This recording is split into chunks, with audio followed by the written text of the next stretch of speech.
আসসালামু আলাইকুম। আপনারা কেমন আছেন? আলহামদুলিল্লাহ ভালো আছেন। আমিও আল্লাহর রহমতে ভালো আছি। দুদিন আমি ভিডিও দিতে পারিনি, আমার শরীরটা অসুস্থ ছিল, তাই জন্য। তো আজকে আমি একটা আপনাদের কাছে নতুন রেসিপি নিয়ে এসেছি। মোটামুটি শরীরটা এখন ভালো হয়েছে, তাই আপনাদের সামনে আবার একটা রেসিপি নিয়ে এসেছি। আমি আজকে বাসন্তী পোলাও বানিয়ে দেখাবো, আর গরু গোশত আলু দিয়ে কিভাবে রান্না করে সেটা দেখাবো। আপনারা পুরোপুরি ভিডিওটা দেখতে থাকবেন, বীজখানে কেউ স্কিপ করবেন না। ভালো লাগলে কমেন্ট, শেয়ার, সাবস্ক্রাইবার করে দেবেন। আপনারা যে সকল ভাই বোনেরা, বন্ধুরা আপনারা আমার ভিডিও দেখেন, তাদেরকে নতুন বছরে অনেক অনেক শুভেচ্ছা। আপনাদের এই বছরটা ভালো করে যেন কাটে, সবাইকে নিয়ে যেন আনন্দ করে কাটে। সবাই ভালো থাকবেন, সুস্থ থাকবেন। তো চলুন আমি আমার ভিডিওটা স্টার্ট করছি। আমি কি কি উপকরণ নিয়েছি বাসন্তী পোলাও বানানোর জন্য আর গরু গোশত আলু দিয়ে কষা করার জন্য আপনারা দেখতে থাকুন। প্রথমে আমি গরু গোশটা রান্না করব কিভাবে বলি। আমি এখানে গরু গোশ নিয়েছি, ওটা আলু দিয়ে রান্না হবে। কি কি উপকরণ লাগছে বলে দিই। এটা গরু গোশ নিয়েছি, গরু গোশে আলু যাবে গরু গোশে, তাই আলু ডুমো ডুমো করে আমি কেটে রেখেছি। দই যাবে গরু গোশে। আমি এখানে 2 চামচ, ছোটো চামচে 2 চামচ দই ফ্রিজ থেকে বের করে প্রায় 1 ঘন্টা রেখেছি। এটা ভালো করে ফাটিয়ে নিয়েছি। দইটা অবশ্যই আপনারা দেওয়ার সময় ফাটিয়ে নেবেন। সে গরু গোশেও দেন কি চিকেনে দেন, কিন্তু এটা ফাটিয়ে রাখলে ভালো হয়। তরকারিতে দেওয়ার সময় এটা ছানা কাটে না, তাই আমি এটা ফাটিয়ে রেখেছি। গরু গোশে তাহলে আর কি যাবে দেখুন। আদা রসুন আমি এটা রেখেছি, এটা পেস্ট বানিয়ে নেব। পেঁয়াজের পেস্ট দেবো, পেঁয়াজের পেস্ট যাবে। টমেটোর পেস্ট যাবে। এখানে পেঁয়াজ ব্রেস্তা করে দেওয়ার জন্য রেখেছি। নামানোর সময় ধনে পাতা লাগবে, ধনে পাতা রেখেছি। সাদা তেল যাবে, সাদা তেল রেখেছি। মশলার মধ্যে যাবে, ফোড়নে যাবে শুকনো লঙ্কা যাবে, এলাচ, দারচিনি, লবঙ্গ, তেজপাতা, কাশ্মীরি লঙ্কার গুঁড়ো, হলুদের গুঁড়ো। কাশ্মীরি লঙ্কা নিয়েছি আমি 1 চা চামচ, হলুদের গুঁড়ো নিয়েছি বড় চামচের 1 চা চামচ, লঙ্কার গুঁড়ো নিয়েছি বড় চামচের 1 চা চামচ। যে যেমন ঝাল খেতে ভালোবাসেন আপনারা সেইভাবেই দেবেন। আমরা একটু ঝাল কম খাই, তার ঝালটা কম দেবো। এখানে জিরে ধনে গুঁড়ো করা নিয়েছি বড় চামচের 1.5 চা চামচ। এই আমার গরু গোশের আলু দিয়ে ঝোলে এই মশলা যাবে। এবার পোলাও বানানোর জন্য, বাসন্তী পোলাও বানানোর জন্য আমি এখানে বাসন্তী চাল নিয়েছি। এটা চালটা আমি ভিজিয়ে রেখেছিলাম 1 ঘন্টা। ভালো করে এটাকে আমি শুকিয়ে নিয়েছি ধুয়ে। এই দেখুন পুরো ঝরঝরে হয়ে আছে, ঝরঝরে হয়ে আছে।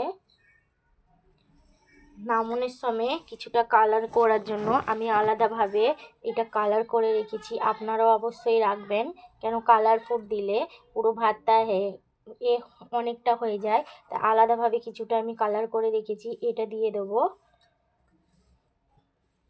আপনারা ট্রাই করে দেখবেন। এবার আমি বাসন্তী পোলাওয়ের জন্য কি কি উপকরণ নিয়েছি আপনাদের বলে দিই। বাসন্তী পোলাওয়ের জন্য আমি এখানে প্রায় 10 পিস মতো কাজু নিয়েছি, কিশমিশ নিয়েছি। এটাকে আমি ভিজিয়ে রেখে দিয়েছি, প্রায় আধা ঘন্টা মতো ভিজিয়ে রেখেছি এটাকে। ওটা যাবে। ফোড়নে যাবে বাসন্তী পোলাওয়ে ফোড়নে যাবে এলাচ যাবে, দালচিনি যাবে, লবঙ্গ যাবে, তেজপাতা যাবে। তো চলুন আমি আমার রান্নাটা স্টার্ট করছি। আপনারা পুরোপুরি ভিডিওটা দেখতে থাকবেন। ভালো লাগলে কমেন্ট, শেয়ার, সাবস্ক্রাইবার করে দেবেন। পাশের বেল ঘন্টিটা বাজাতে ভুলবেন না। প্রথমে আমি গরু গোশের রেসিপিটা বানাবো, তাই আদা রসুনটা আমি পেস্ট করে নিই। আমি গরু গোশে আলু দেবো, তাই আলুটা আমি ভেজে নেব। সাদা তেল দিচ্ছি। আপনারা যে তেল খেতে ভালোবাসেন, সর্ষে বা সাদা তেল, যেটা আপনাদের পছন্দ দেবেন। আমি সাদা তেলটা দিয়ে রান্না করছি। আমি এবার এই আলুগুলো লাল লাল করে ভেজে নেব। তেলটা গরম হয়ে গেছে, এতে আমি আলু দিয়ে দিচ্ছি।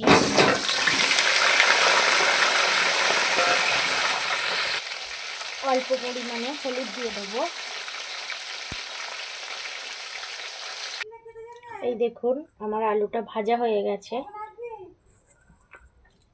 আমি এবার ওই হাঁড়িতেই যেতে আমি গরু গোশটা রান্না করব, ওতে অল্প আর তেল দিয়ে দেবো।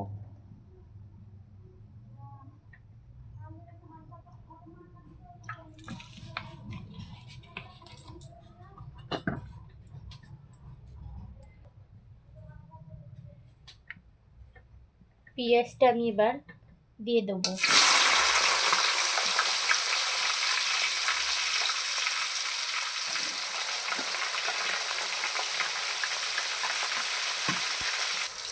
গরম মশলা, তেজপাতা, শুকনো লঙ্কাটা দিয়ে দেবো।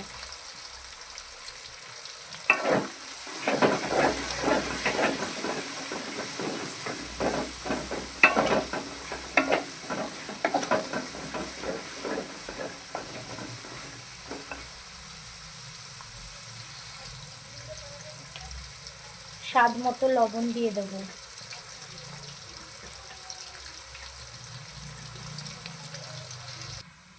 পেঁয়াজটা আমার লাল লাল হয়ে গেছে। এবার আমি এতে আদা রসুনের পেস্টটা আর টমেটোর পেস্টটা দিয়ে দেবো।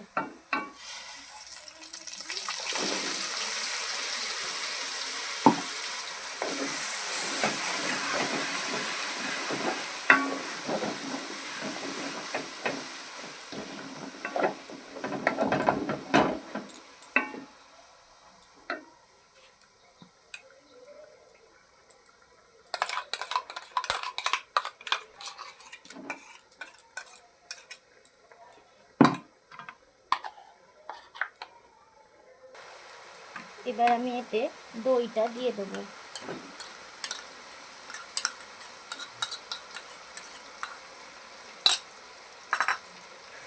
এটা ভালো করে নাড়তে থাকবে যতক্ষণ না এটা একটু লাল লাল হয়ে যায়। মশলায় ভালো ভাজা হলে টেস্ট হয় তরকারি।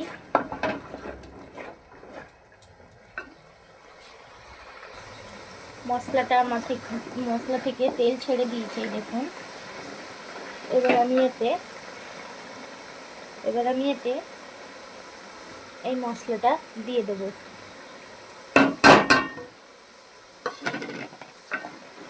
ভালো করে নেড়ে ছেড়ে নেবো, নিয়ে এতে গরু গোশটা দিয়ে দেবো।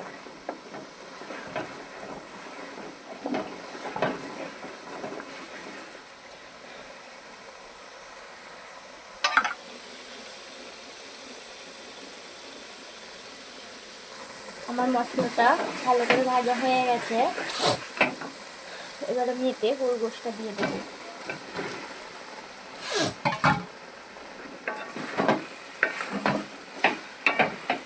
এটা ভালো করে নেড়ে চেড়ে কিছুক্ষণ ভালো করে কষতে হবে যতক্ষণ না গরু গোশ থেকে জলটা বেরোয়। জল বেরিয়ে শুকিয়ে গেলে আলু দিয়ে দেবো।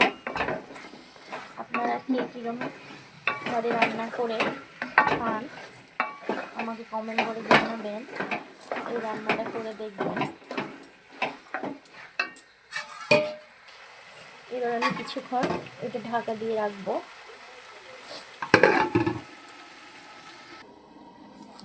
পোলাওটা বানানোর জন্য হাঁড়ি আমি বসিয়ে দিচ্ছিলাম, এতে সাদা তেল দিয়ে দেবো।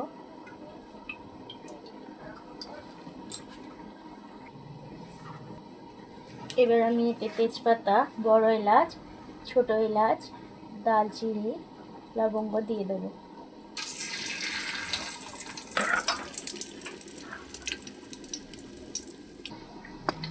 এতে এবার আমি ভিজিয়ে রাখা কাজু কিশমিশটা দিয়ে দেবো।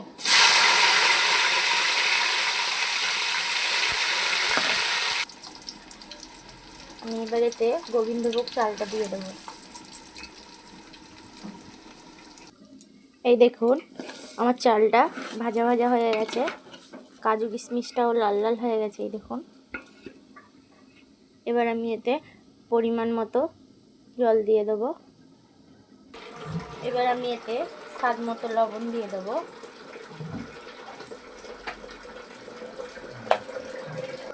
এটা আমার 1 কিলো গোবিন্দভোগ চাল, তাই আমি পরিমাণ মতো জল দিয়েছি। আপনাদের যদি বেশি চালের করেন তো আপনাদের পরিমাণ মতো জল দেবেন। আমার গরু গোশটা দেখবো এবার খুলে। এই দেখুন,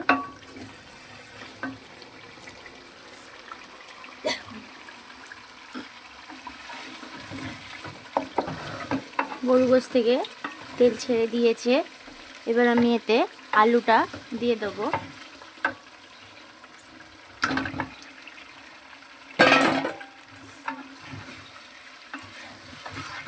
আলুটা কিছুক্ষণ কষবো, তারপরে এতে পরিমাণ মতো জল দিয়ে, সিদ্ধ করার মতো জল দিয়ে ঢাকা দিয়ে দেবো।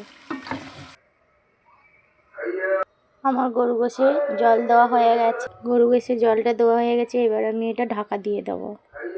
আমার পোলাওটা হয়ে গেছে। এবার আমি ঢাকাটা খুলে এতে পেঁয়াজের বেরেস্তা আর একটু ঘি ছড়িয়ে দেবো। এই দেখুন,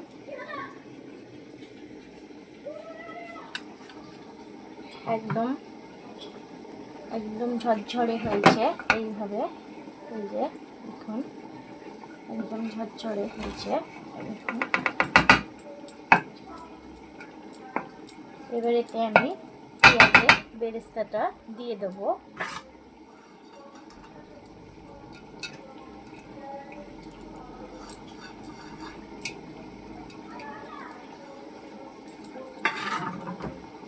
এবার এতে আমি কিছুটা ঘি দিয়ে দেবো।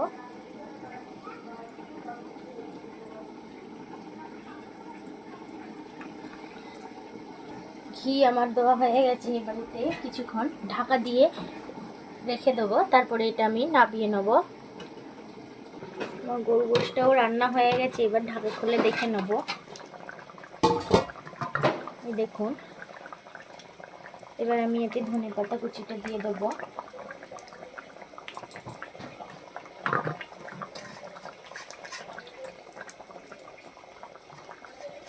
গরু গোশ আলু সব সিদ্ধ হয়ে গেছে। কিছুক্ষণ ঢাকা দিয়ে রাখবো, তারপরে গরম মশলা দিয়ে নামিয়ে নেব। আমি এবার আমার গরু মাংসটা একটু গরম মশলা দিয়ে এবার নামিয়ে নেব। গরু গোশটা আমার হয়ে গেছে পুরোপুরি। এবার আমি গরম মশলা এর উপরে ছড়িয়ে দিচ্ছি, দিয়ে এবার নামিয়ে নেব।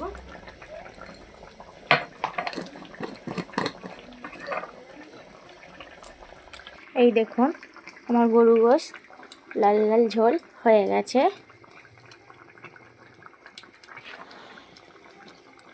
দেখুন, হয়ে গেছে।